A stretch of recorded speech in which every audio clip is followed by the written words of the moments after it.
Hi guys, Alan here. Welcome once again to the Coffee and Heroes YouTube show. Going to do a very, very special one today. This is going to be our best of 2020. It's sort of hard to talk about a best of 2020 given how tumultuous a year it has been for everyone.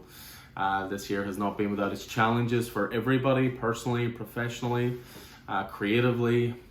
It's been definitely a year for the history books, and I think we're all looking forward to confining it to history. But I'm not going to talk about all that kind of stuff today. What I want to do is go through the stuff that we enjoyed the most, certainly through 2020, the things that kept us going, the things that, kept our love of this industry going, this art form, showcase some titles that we really enjoyed. Best of is kind of the wrong term, I think, in a way, because obviously I haven't read everything this year. I've tried my best. My pull list is always massive, but there's always going to be gaps. So this is just what I enjoyed the most this year. This is not a definitive, this is the best of this year list. This is what I enjoyed the most. So that's all I can go on. I'm sure you guys will have different, things that you enjoyed more. But this is just what certainly stood out to me the most. And I just wanted to sort of go through it with you guys, point out a few things, just in case there's titles you've missed this year. The thing with the comic industry is there's always tons of titles released every year, single issues, original graphic novels, graphic novel collections, reissues of classics. So I think it's important to just point out the stuff that we enjoy in store, just in case you guys missed it, because it is practically impossible to keep up with everything. But before I jump into that, I'm just going to do a little bit of sort of store maintenance. First of all, 2020, so what did it mean for Coffee and Heroes? Well, it was very much a stop-start kind of year, as it was for everybody. That first lockdown hit early in the year, and then comics came to a halt. The world came to a halt, really. And it was a bit of a scary time, personally. It was a scary time professionally, because again, we'd obviously worked so hard in building this business and building the community, and people were really enjoying what we were doing, and then we just all had to stop. So there was always that fear of not getting going again, but we've always said we tried to utilize the time well. We did a lot of stuff behind the scenes for the store, and we set up a lot of things that I'm very proud of for the store as well. So I think the thing that I'm most thankful for this year is that we've been able to grow despite all the trials and tribulations of the year. We've got more pull lists now than we started the year with. We've got more people walking through the door, well, when we're open. We've got more people that are aware of us. We're still getting people coming in, which is great, saying we didn't know you were here. And some people looked at it as a negative. I look at it as a positive. It means there are still people out there to find the store. There's still word of mouth to spread. And that can only lead to us growing as well, as long as people are digging what we're doing. So that's very, very pleasing. We obviously got set up with CGC this year. We've sent off over 150 books so far. So there's another 50 off at the moment, which we'll hopefully get back in the new year. We obviously got the website set up, and there's stuff being added to that every day, especially at the moment. I'll be uploading older stock to the website every single day, but I'll also be adding new releases. So we obviously aren't going to have, the wall to sort of show off the new releases every week and things that people might have missed, or impulse purchases or that kind of thing. So what we will be doing is putting it all onto the website. So always keep an eye out on the Wednesday, because on the Tuesday we'll obviously organize the delivery, and then once all pull lists are done, we'll know what we have extras of, and then we'll list that through the website. So keep an eye there. And with the website as well, it's great. All the podcasts are on there. We managed to nail down tons of shows this year. We managed to interview a lot of creators, which has been really pleasing as well. It gives the store that sort of little, almost a certificate of authenticity, I suppose. It's nice that creators know who we are. It's nice that they respect us. It's enough to chat to us. It's nice that they support the store, and that they know that there's guys out here who are, promoting their work actively. So, we interviewed some great guys this year. Chip Zdarsky, we get chatting to Clay again. We interviewed Chris Condon and Jacob Phillips from That Texas Blood. We interviewed John Lehman, Declan Shelby, the guys from Canto, David and Drew. And then we've actually one or two more that we've recorded that will be being posted over the next couple of weeks. So we've just rationed those out slightly. So there's still some really exciting ones to come. And then, of course, I started this YouTube channel, and people seem to be enjoying it. I get the odd thumbs down. Can't please everybody. But, by and large, I want this YouTube channel always to be a resource. I want it to be me keeping you guys informed what's coming out, letting you know the kind of stuff we're enjoying, keep you up to date with news, comic announcements, that kind of thing. So, you know, we always want to, you know, utilize this platform, as I say, as a resource and keep you guys up to date. So that's primarily what it's for. It certainly worked as a selling tool as well. People maybe didn't know about something, and then they watched the video, got in touch, hold this for me, and that's pleasing as well. You know, people obviously respect our opinion enough to do that. So yeah, so 2020, it's been a big year for Coffee and Heroes. You know, we have grown. We've obviously had our challenges, and we've done our best to overcome them, just like everybody. And, you know, I'm looking forward to hopefully February getting the store reopened again, but that doesn't mean I'm not going to be working my butt off every single day doing something that's going to benefit the store, whether it's more videos, more podcasts, or taking care of the website and so forth, as I say. So yeah, tons to look forward to, hopefully, in the new year. Hopefully it'll be a happier, healthier world, you know, and hopefully there'll be a lot of positivity moving forward, so we can keep those fingers crossed. But yeah, that's the store in 2020. So what did I enjoy in 2020? So again, I have to reiterate again, this is not me definitively saying these are the best of this year.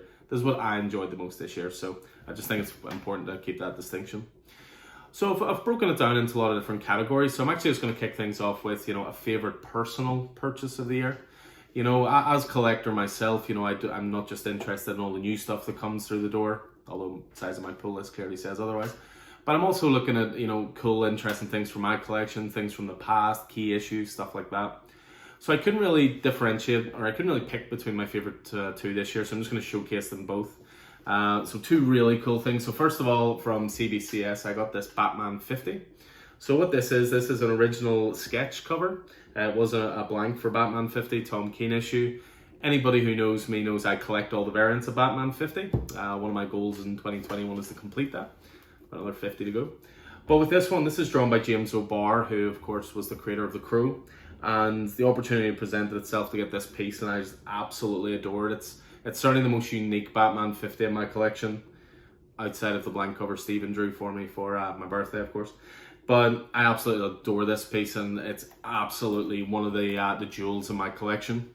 But the other one that really, you know, struck a chord for me this year was I went big and I got first appearance of Silver Surfer, along with Daredevil, as anybody who knows me, my two favorite Marvel characters. So to get this, you know, 3.0, it's a lower grade, but it is an older issue. I'm more than happy with the grade. It presents really, really well. And, you know, down the line, I'll probably upgrade it to, you know, a better grade, that kind of thing. But it was just one of those things. It was really, really satisfying to get one of my grails and just have it encased and, you know, have it as part of the collection. You know, I'd be curious, you know, you guys throw it off in the comments, of course. I'd be really curious to see what sort of things you guys picked up this year, what you've, you know, set out at the start of the year to get and then achieve that, or things you're looking to, you know, maybe collect next year as well. So another little category I had was classic that I enjoyed the most. So again, it's impossible to have read absolutely everything in comics, and one of the cool things about the store is, and the community of the store, is that people will always be there to give you recommendations, give you the benefit of their experience, what they've read. And this year I got to read some real classics that I'd never got to before. Shout out to Roddy, he introduced me to Mouse, which was very close to being the top one here. I probably won't include Sandman this year because I'm only through the first volume. I have a few more to go. You'll see 4 is missing there, but it's actually in the post. Don't tell anybody. And so that'll probably go on the list next year. But the one that stood out for me the most, and again, it was one that I'd never read. It was a suggestion from Keith, and it is a big bad boy, but it is Bone. And yes, it really is that big. Bone was absolutely fantastic. It was a comic series that ran for a number of years and a number of volumes. But what they released this year was this soft cover, which was the whole thing. It is presented in black and white, and it is absolutely gorgeous. Jeff Smith, you know, won tons of awards. You know, just reading the back here, 11 Harvey Awards, 10 Eisner Awards. It really is a thing of genius. It runs at about 1,300 pages, which I think sometimes can be a little daunting to people. But it's such a journey. It's funny, it's adventurous, it's heroic, it's full of charm, buckets of charm, great characters. And, you know, it was named one of the 10 best graphic novels of all time by Time magazine. You know, it's a classic that for whatever reason I'd never got, and trying to collect all those single volumes or single issues is quite pricey, especially now that it's been announced it's going to be a Netflix animated show. But this was tremendous value. I think this ran in about 40 quid, and this is the whole thing. So get on it if you haven't read it. Bone was absolutely awesome. I talked there a little bit about, you know, stuff I was looking forward to with 2021. I thought it was worth just throwing out a single title to get us started. And again, throw your suggestions in the comments, guys. I'm sure there'll be tons of stuff you guys are looking forward to. But for me, the announcement that's got me most excited for next year is Tom Taylor on Nightwing, along with Bruno Redondo. So that is going to be a cracking team for a character that has endured a couple of years of struggle, shall we say, the Rick Grayson years, if you will. But I recently jumped on the Nightwing as it was, and Dan Jurgens was doing some great work there. But, you know, Tom Taylor taking over, the art preview page has been fantastic. That's going to be launching in March. It'll be part of the next previews book, actually, which will be coming hopefully with the next delivery. And then again, we can throw out all our previews and stuff and pre-orders, all the rest. But I'm really, really looking forward to that. It feels like a breath of fresh air. So yeah, that's the title I'm looking forward to most in 2021.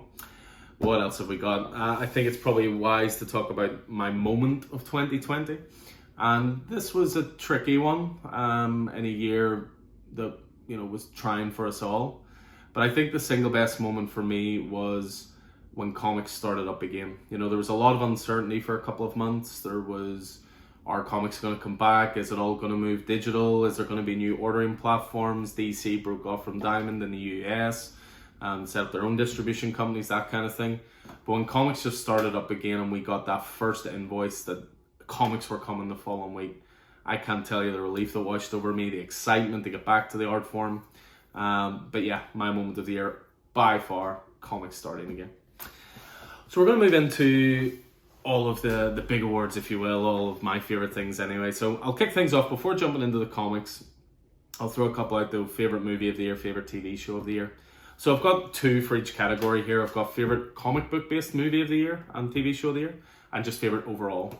So for me, movie wise, it was a leaner year certainly with regards to comic book movies. DC had a couple. I thought Harley Quinn was entertaining enough. I enjoyed Wonder Woman 84. I was glad I got to the cinema before it closed again. But for me, the best comic book movie this year was actually on Netflix, and it was The Old Guard, based on Greg Rucka and Leandro Fernandez's great graphic novel series. And I thought it was pitch perfect casting. I thought it was exciting. It was full of action, full of energy, great mythology being built, and looks like it'll be the first in a trilogy. So The Old Guard lived up to every expectation. For my movie of the year, for me, I only came to this decision last night because I rewatched it for a second time, but Tenet was the movie of the year for me. The first time I saw Tenet, you know, I'm a big Nolan fan, as anybody who knows me knows, you know, Dark Knight stuff, Inception, Interstellar, Prestige, Memento, you know, the list is great and varied. But Tenet, the first time I saw it, I was just relieved to be in a cinema again. I was glad to see a new release. I enjoyed it, but there was a lot to take in. And I had a bit of distance from it. And then, you know, obviously I have all the Nolan movies on 4K, so I had to pick it up day one. And then Vicky and I watched it again last night, and that movie is a masterpiece. It is so dense, so much depth to it, new things you pick up on a rewatch as well. You know, I picked up a couple of new things just through watching it again last night, and I'm really eagerly looking forward to my next viewing. I think it's a movie that's going to get better with time and with viewing and just picking apart the puzzle. And, you know, Nolan, I think, makes movies almost, I sound like such an old man here, but almost for the older generation, not the people who sit on phones and check Facebook during a movie and look away for 5 minutes and talk and this and that. For me, it's a movie you got to pay attention. It's a movie you got to soak in all the details. You're not given all the answers on a plate, and you got to pick apart the little details. So yeah, Tenet for me, definitely movie of the year. In terms of TV shows, I would struggle between two almost. Daredevil season 3 I only watched this year, so it came very close to taking this spot. But I thought for pure enjoyment and pure visceral terms, I thought The Boys season 2 was awesome. So much fun, so gratuitous, so over the top. You know, the biggest compliment I can give it is there's nothing else like it on TV, and really looking forward to season 3. But then my favorite TV show of the year, again, not based necessarily on a comic, but was Cobra Kai. You know, I've talked about it before. I was a latecomer to the party. I burned through it all. I'm so happy to be recording this on New Year's Eve. season 3 hits tomorrow, so really looking forward to that. But anyway, enough of all these pretenders and all these different categories. Let's get into the meat of 2020. Let's get into the comic side of things. What did I enjoy the most this year? So again, broken down into categories, so I'm just going to go through them one by one here. So I'm going to kick things off with Best New Series. So to qualify for this one, it had to be the issue 1 launched this year. It couldn't just be a series finishing off this year or anything like that. It was a new series launched in 2020. So many candidates for this one. It was actually tough, putting them down to just a couple and in fact to an overall winner. Special shout outs for the likes of Seven Secrets, for example. And yeah, the one that stood out for me the most this year, and I promise this is not biased because we interviewed the guys a few weeks ago, but I wanted to talk to them because of this title. So for me, Best New Series of the Year was That Texas Blood. So That Texas Blood, Western noir, set in a fictional suburb of Texas. It's traditional crime noir stuff, which I suppose you could almost expect. Jacob Phillips is the son of Sean Phillips, who of course works on the criminal series with Ed Brubaker and so forth. But I just adored this, full of character, full of dread, really slow-paced way of life, really detailed story, great motivations. Story took a couple of interesting turns along the way. Great art. Absolutely love this title. It's just finished off this year. The first trade of it's actually out in early January, and I can't recommend it enough. This was, for me anyway, the best new series of the year. It also led to my, of course, obsession with having to collect variants and so forth. That's the first print cover A. That's actually the second print, but I did get that one actually signed by Jacob Phillips, and I really enjoyed the fact that he added this little well in here, because if you've read it, you know why that's there.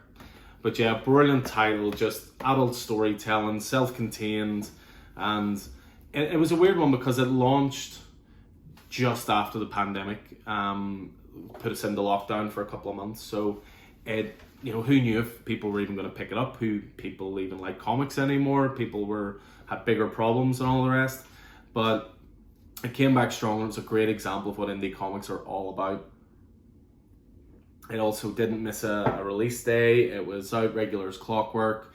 Always comes with, good letters page at the back as well. And they also added a soundtrack to Spotify, which you can find easily, that is essentially music that set the mood and the tone for the comic. And again, anybody that knows me knows I love that kind of stuff. So yeah, best new series. The next one is actually favorite cover, and I can't even show you it right now because it's off with CGC, but I'm going to say it anyway. I'll superimpose it over the top. But again, this year I got massively back into wrestling in a big way. I credit a lot of the guys in store for that. The conversations we've had, talking about the older stuff, the newer stuff, big AEW guys, anybody who knows. And I've enjoyed tons of WWE as well. But I'm probably going to pronounce his name wrong, but Kel Ingu, who did covers this year, did a series of 2. But the first of the 2 was better, which was Venom 28. And it's essentially a wrestling cover with Venom holding up the belt, and he's got Spider-Man crushed below his feet. Brilliant cover, and just really appealed to the newfound, or the re-emergence of myself as a wrestling fan this year. So that was my favourite cover this year. Again, off at CGC. When it gets back, I'll let you guys know what the grades are. So what have we got next? So we've got Best Indie Limited. And for this one, this will surprise nobody. And again, I don't have the single issue to hand in normal form. But for me, Kanto 2 is the best limited series this year. So you first of all had Kanto and the Clockwork Fairies, which was a one-shot linking together Kanto and then Kanto 2. And this did not disappoint. Started up again in August.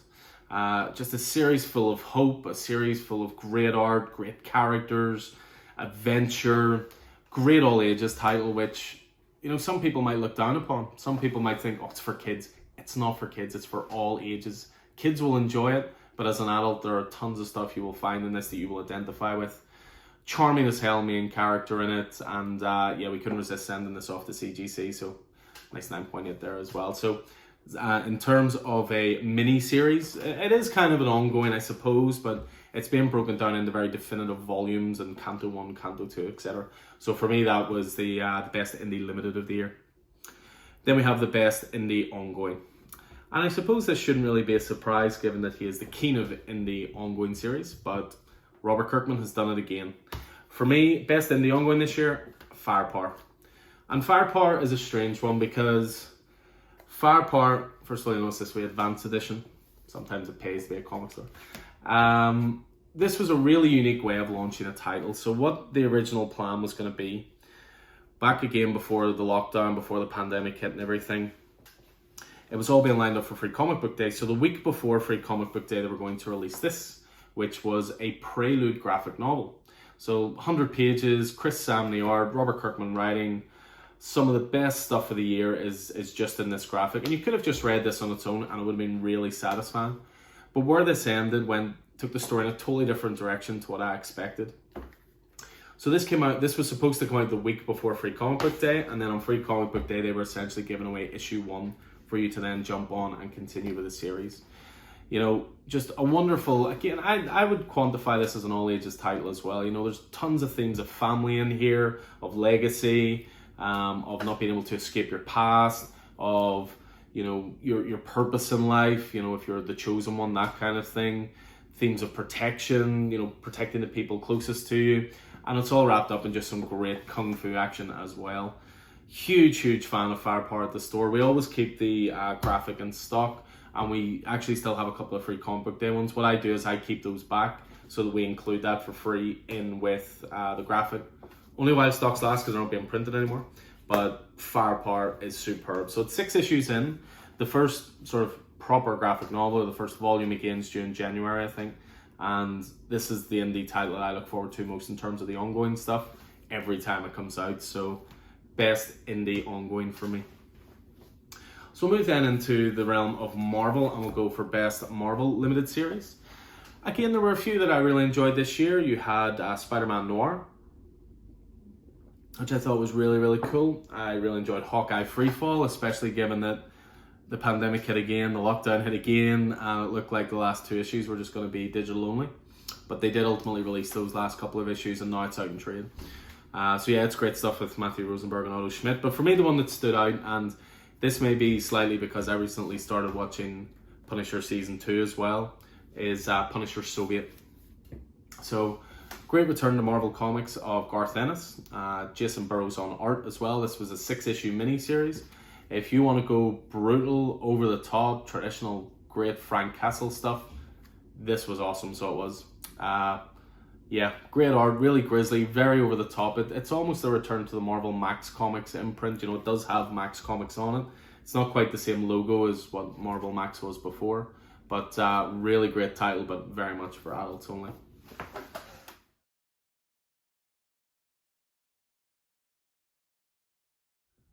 So next up we have best Marvel ongoing. Again, this was a tough one. I ultimately narrowed this down to 2. And just missing out was Thor. I think that what Donny Cates has done in the last year for Thor has been exceptional. I think the Nick Klein artwork has been brilliant. It's been a really rock and roll title. It's introduced some really cool new characters as well. But it was always going to be, I think, this. Even though I narrowed it down to 2, I knew in my heart what it was going to be, and it was Daredevil. I just brought down a couple of random covers just out of my collection just to sort of show off some of the absolute beautiful stuff here. And most of these covers, I know this one is Julian Tolino Tedesco. Some great covers there. You've got, you know, Marco Cicchetto then taking over some of the cover artwork as well. You've got probably my favorite Daredevil cover of the year with issue 21.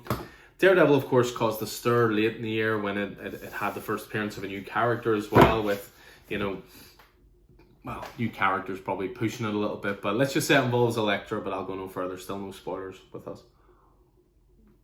But Daredevil is consistently brilliant, challenging, adult. It explores really cool themes of guilt and responsibility and accountability, but it's also got that kick-ass action-oriented stuff as well. You know, Kingpin is brilliantly realized in it. At times it's almost a dual title. It's almost a title that is half Daredevil, half Kingpin. And some of the Kingpin stuff has been awesome in it.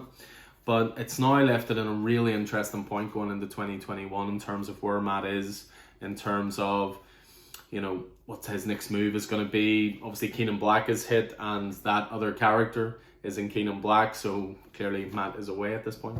But I can't recommend Daredevil enough. You know, I've said it before, I never expected this to be the title it is. I always knew Chip as a guy who was really funny, as a guy who could write rollicking adventures, but maybe not focus on the heavy stuff and the weighty, the weighty themes. But by God, I'm happy to hold my hands up. The man is just a brilliant writer, and I'm actually really excited to see he's got a lot of DC projects planned for next year. But yeah, in terms of best Marvel ongoing, for me anyway, it has to be Daredevil. Again, top of the pile every single time it comes out. So what are we on to now? So now we're on the DC side of things. So I should specify at this point, actually, once I get to the very end, which is going to be my best overall title for the year, it's not going to be any of the ones mentioned so far. I just was going to make best overall just its own thing. So it doesn't matter whether my best overall is DC, Marvel, or Indie, it won't be in these categories. I just want to point that out. But best limited for DC is also the most painful limited for DC, and that is Sandman John Constantine Hellblazer. Cut down in its prime, kicked off with a one-shot, which reintroduced the world to Hellblazer, or certainly set up, what this Hellblazer run was going to be about. And then it took over with the brand new #1. And Hellblazer unfortunately ran for 11 issues. It was cut down in its prime. It was maybe 7 issues in when they announced it wouldn't be continuing. Always seemed like a really stupid move, given that the trade hadn't come out yet.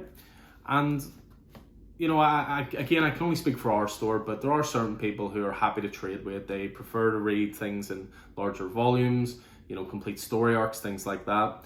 So sales of a single issue shouldn't necessarily reflect the success of a title. And even with Hellblazer, it's strange because there's all these other Sandman Universe titles. You got The Dreaming, Books of Magic, Lucifer, and with these titles, all of our pull lists combined for those titles weren't as much as for this one title. Again, I can only speak for our store, but clearly our customers have good taste. But yeah, Hellblazer, absolutely brilliant. Dark, psychological, tons of horror in it, tons of wit in it as well. Brilliant adventure. Just a really, really great title. And again, great to see John Constantine pushed to the forefront of great storytelling. And it's going to be available in 2 volumes, I believe. The first volume's already out, but volume 2 will not be far away next year. Best DC, and just to give you, before I jump on, actually, just to give you a hint of how much I enjoyed that, I put that just ahead of Batman 3 Jokers, which I thought was going to take my limited all day long. But that is something special at Hellblazer on.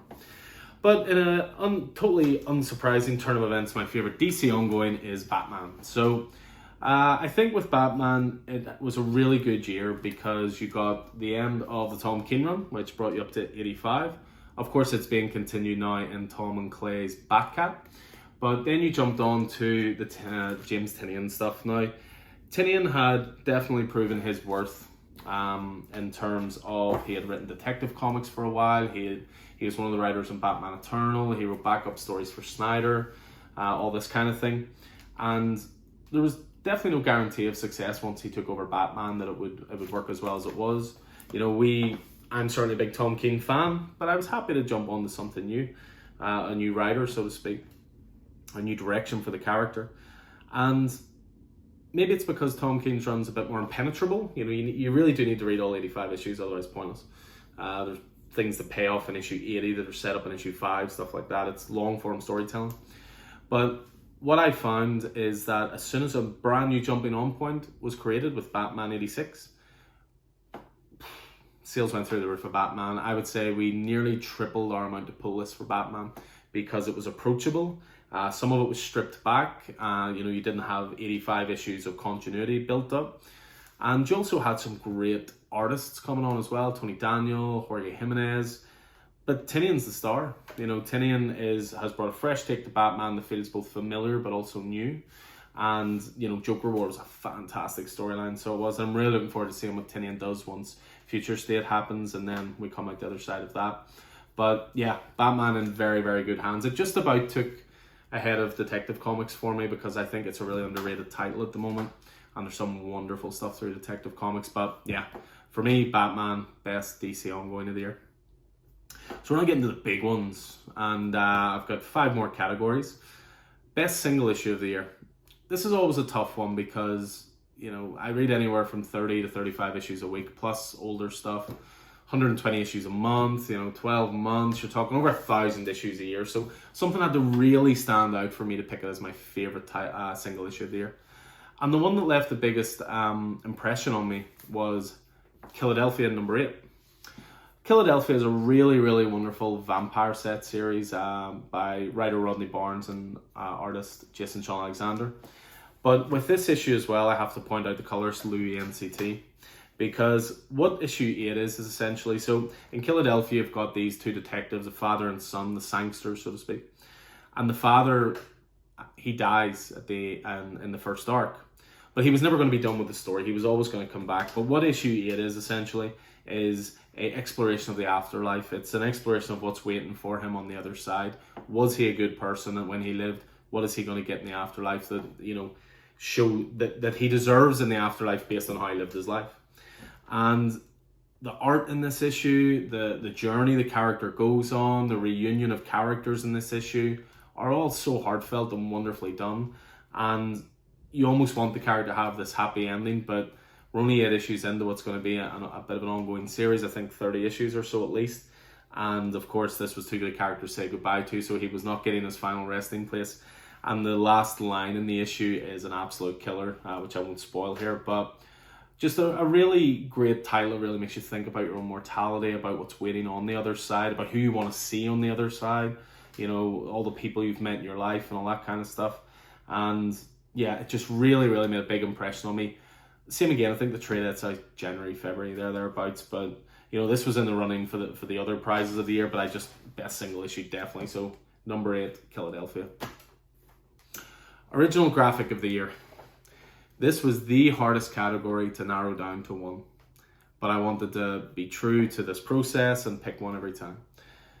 So there was one by Ed Brubaker and Sean Phillips that came out a few weeks ago called Reckless, which was absolutely fantastic. It's going to be the start of a new imprint they're doing where they release 3 original graphic novels a year. Continuing storylines or continuing characters. There was Blue and Green by Ram V, which I was a huge fan of. I talk to people about it in store all the time. Brilliantly self-contained, just all about that natural talent and how you harness it, the pressure that comes with that. Have you had a successful life if you don't embrace that talent? But also some supernatural stuff thrown into it as well. But the one that really just about took it for me, and again I could probably change my mind once I stop recording because all 3 of these books are awesome, but I'm gonna go with Pulp. So Ed Brubaker, Sean Phillips, those 2 again. So this was, they started off with this hardcover format with a title called My Heroes Have Always Been Junkies. And what's great about Pulp is set in 2 very distinct time periods. It's set at the sort of end of the Old West, and it's set at the beginning of the 20th century.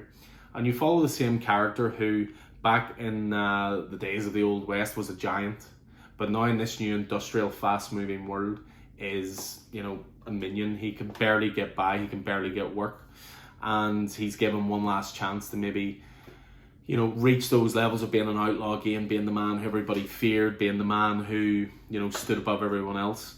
And it's absolutely class, because the other thing about it is, because it's set at the end of the Old West, the Old West has all these romantic images, the stagecoaches, the saloons, the guns at dawn, shootouts at dawn, that kind of thing.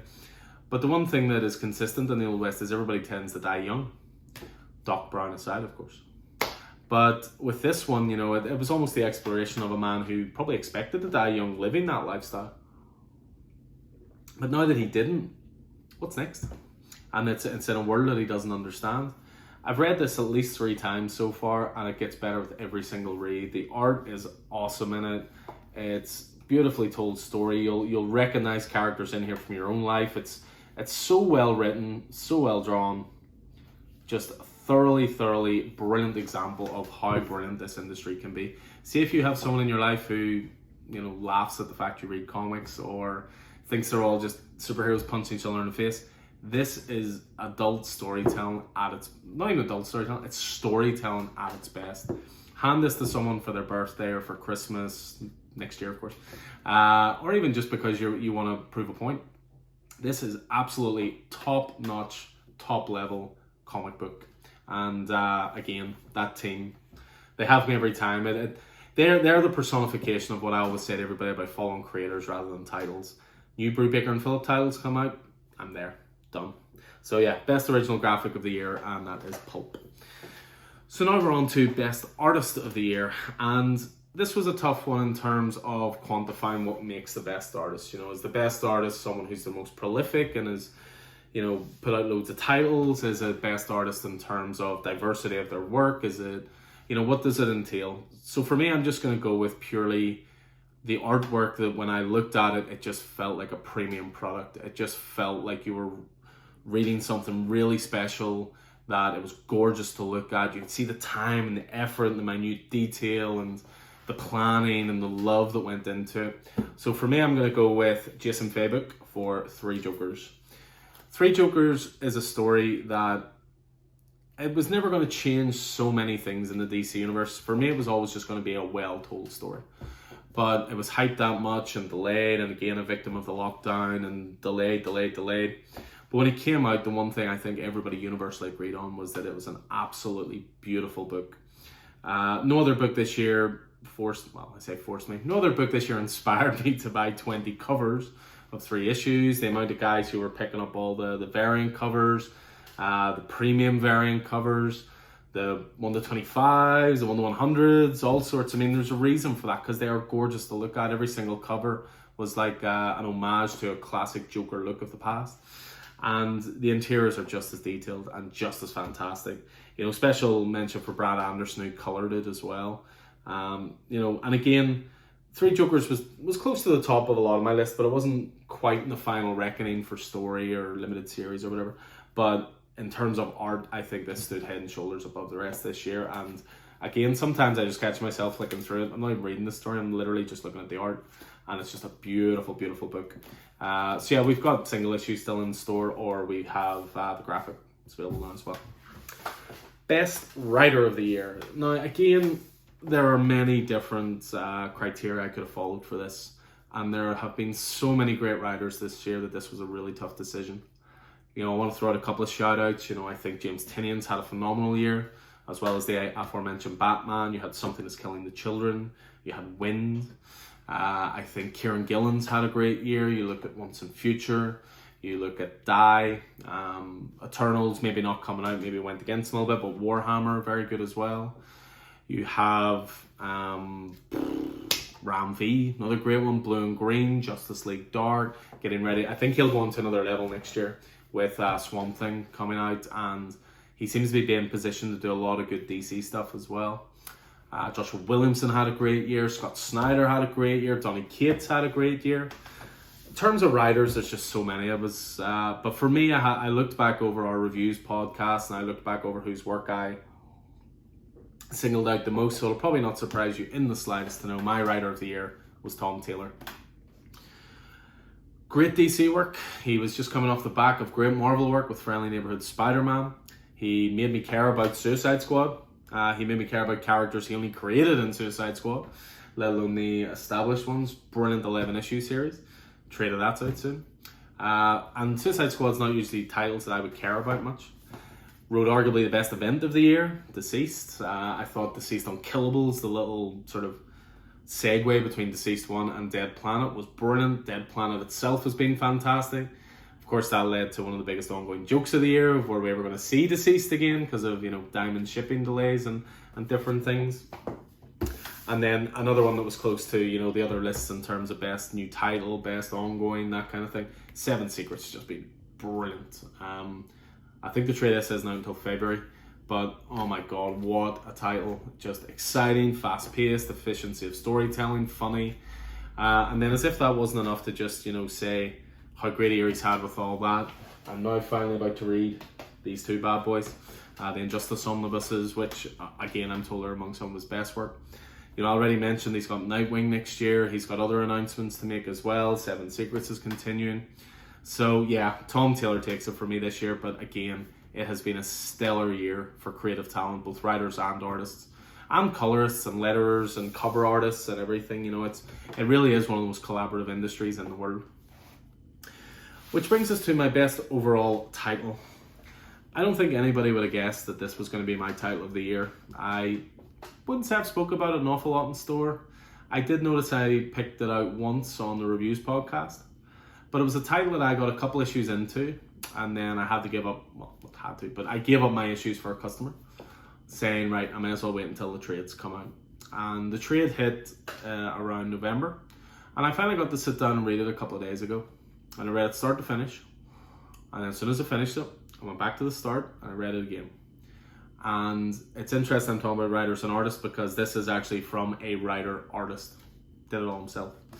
And there's been a lot of debate about Black Label, for example, DC's imprint. You know, I've got the graphics here for all of them so far. You know, you've Batman Damned, you've Harleen, you've Joker Killer Smile, you've got Joker Harley Criminal Sanity, which is still going, Hellblazer Rise and Fall, which is still going. But this was a title for me that really shows that if utilized, the large format is an amazing tool to use. It essentially turns comics into widescreen, I think. And therefore you don't need titles that are just very wordy or story oriented. You need big blockbuster titles, big action, adventure, world building titles to really get the best out of the format. And this book just stood out for me head and shoulders above everything, because it is essentially The Thing meets superheroes. And for me, my title of the year is, I'll not keep you waiting any longer, Wonder Woman Dead Earth by Daniel Warren Johnson. This was incredible. It's essentially, it takes place in a dystopian future where all other superheroes are dead. And it starts off where these little kids are being chased after this giant monster out in the wastelands. Looks like something out of Mad Max. And they fall through this hole, and they fall deeper and deeper, and they fall in this cryogenic pod. And then just as they're about to get eaten by this monster, this strong hand comes up out of nowhere and stops the monster, and Wonder Woman is alive. And she was the one who was in the cryogenic freezer.